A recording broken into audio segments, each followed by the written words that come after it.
Atmospheric entry complete. Extend the wings.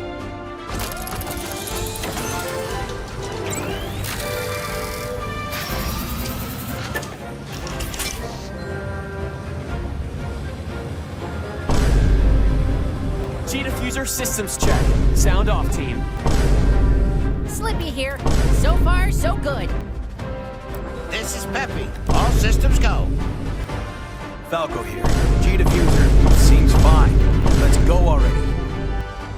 Enemy targets up ahead. Let's rock and roll.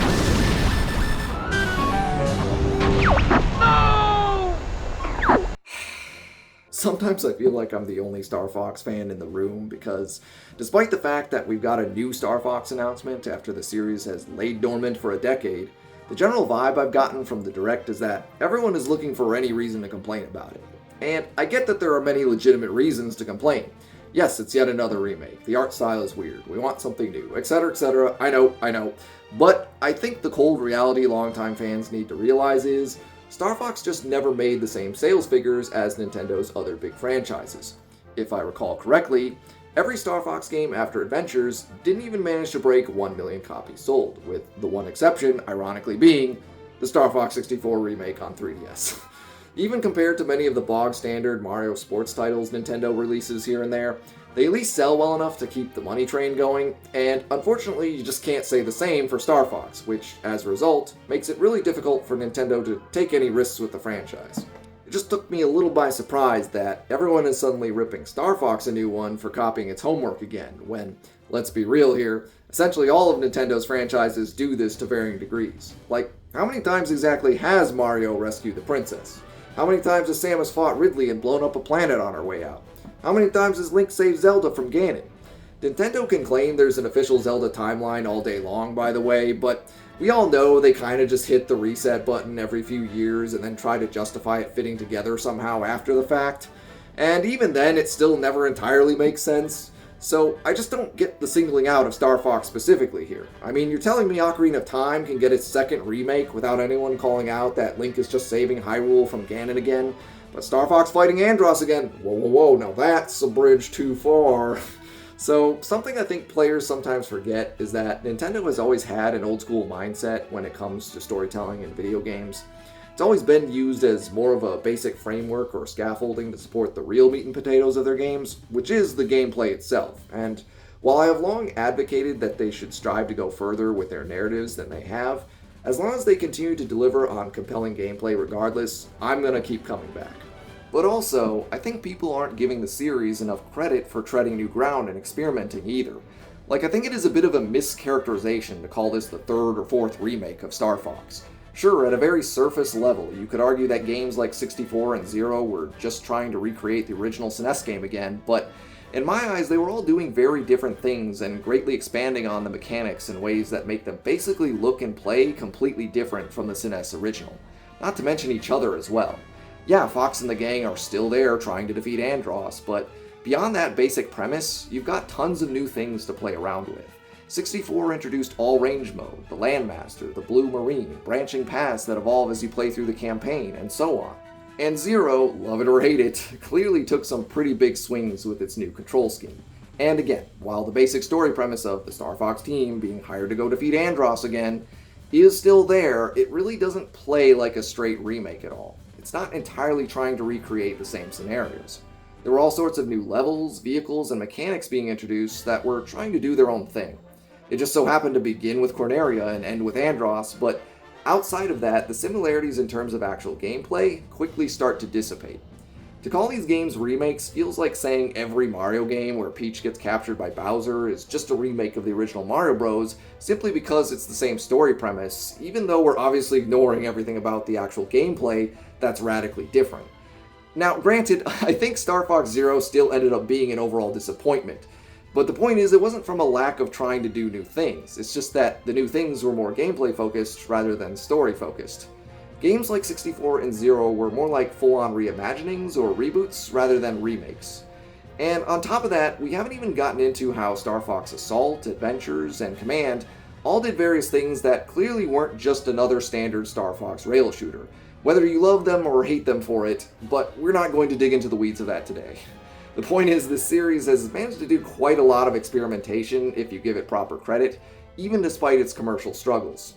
So in my mind, the only actual remake we've had so far in this series is Star Fox 64 on the 3DS, and that was still roughly 15 years ago.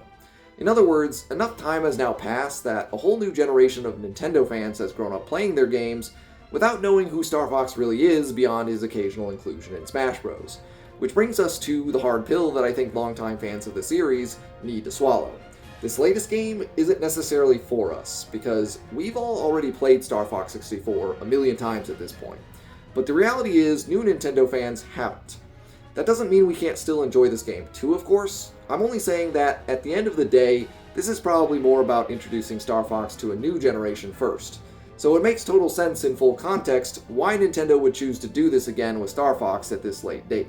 Star Fox 64 was the only tried and true runaway hit of the series, and with so many financial flops in its aftermath, if Nintendo is going to try and revive it again, they need a surefire hit to kick things back off. So the way I see it, I will gladly take this remake if it leads into more groundbreaking titles for the franchise going forward, even if those titles don't live up to the grand legacy of Star Fox 64 again. I'm normally pretty sick of remake culture myself, but in this case, it actually makes a lot of sense. And besides all this, Star Fox 64 actually is a really important title, not just for this franchise, but for gaming as a whole. I consider it one of the all-time greats that every gamer should give a try at least once, and the original game always did feel like a pretty epic cinematic experience that was somewhat held back by its hardware at the time. The game was locked to 30 FPS and even struggled to maintain that at times. Having a modern version that just runs buttery smooth at 60 FPS with cinematic visuals on the big screen frankly is just long overdue. So with all that baggage finally set aside, what do I actually think of the game itself? Well, obviously it's very much a pretty straight and faithful remake of Star Fox 64, barring its kind of weird and different art style. I can't say I'm a big fan of the new art direction, but it works well enough for what it's going for. I just wish if they're gonna go for this more hyper-realistic approach, why not simply go all in on the original SNES box art? That clearly seems to be their main inspiration for it, except they did a kind of strange compromise where they still tried to do their own twist with it, and at the same time largely kept the more cartoony aesthetic of the R-Wings and vehicles, which creates a bit of a clashing art style in my opinion. Like, if you're going to get all gritty and dirty with the character designs, why not also the R-Wings? I mean, look at the old original box art. They looked badass and kind of rustic in that old-fashioned Star Wars original trilogy sort of vibe. If the whole game just committed to that, I'd be totally down for it. More games in general should lean into their retro roots. It adds to their charm. Just look at the recent success of Arc Raiders, for example. That game completely commits to its retrofuturism aesthetic. Sometimes old is new, and digging up old art styles can be a paradoxically refreshing way to stand out because no one's doing them anymore. But at the end of the day, it's kind of whatever. The art style works just barely well enough that I'm not going to throw a fit over it. I just hope if this game is successful, Nintendo doesn't take the wrong lessons from it. It's because Star Fox 64's gameplay foundations were always strong to begin with, not because of some gritty redesign. And no matter what, I think those character designs are going to need some reworks in whatever comes next. But yeah, speaking of the gameplay, it otherwise does look like Star Fox 64 more or less as you remembered it. Bombs, twin lasers, barrel rolls, and all. There's not a whole lot to say about it if you already played the game. It's Star Fox 64, but a whole lot shinier, and running at 60 FPS. I know that may sound pretty boring to some, but 64 has always been a highly replayable game that was well designed, so I'm sure I'll squeeze plenty more hours out of it when it comes out, and I'm looking forward to all the additional lore and fleshed out story in the new cutscenes. That said, given the drastic change in art style and the fact that they completely redubbed all the characters' lines with totally new dialogue, it's still going to hit quite a bit different from the original game, even if all the core gameplay is the same. The dialogue in the original game was iconic and quotable as hell. It's a surprisingly huge part of the game's entertainment value, so just for that reason, I don't really see this game as a total replacement for the original. And I would strongly encourage anyone who hasn't played it yet to still give it a try, even if you end up playing the remake first. It's also an N64 title that I think holds up very well artistically for how limited 3D graphics were at the time. It's not quite the eyesore you might be expecting from many games of that era. If you can find a way to get your hands on the unofficial PC port, as shown here, that's obviously the best way to play, but the emulated version through the Switch Online service is still good enough. To be fair to the critics, perhaps the real issue with this franchise boils down to that it just goes on such long hiatuses all the time. So to go silent for over 10 years only to come back with a title we've already played before can feel pretty frustrating. Whereas in a series like Zelda, we already got Breath of the Wild, Tears of the Kingdom, and Echoes of Wisdom on top of this upcoming Ocarina of Time remake all in the same amount of time. So even if Star Fox technically isn't more guilty than anybody else at copy-pasting, it just feels like it is because we have to wait so long for anything at all to come out of it. But I hope people will support this game anyways, because it is at the end of the day Star Fox 64. It's a legendary classic, a highly replayable game, and it is getting a fresh coat of paint with some new story bits. But most importantly, we aren't going to see new Star Fox if we don't show that there's still an interest in this series. So I hope you'll join me in blasting some space monkeys back to Venom.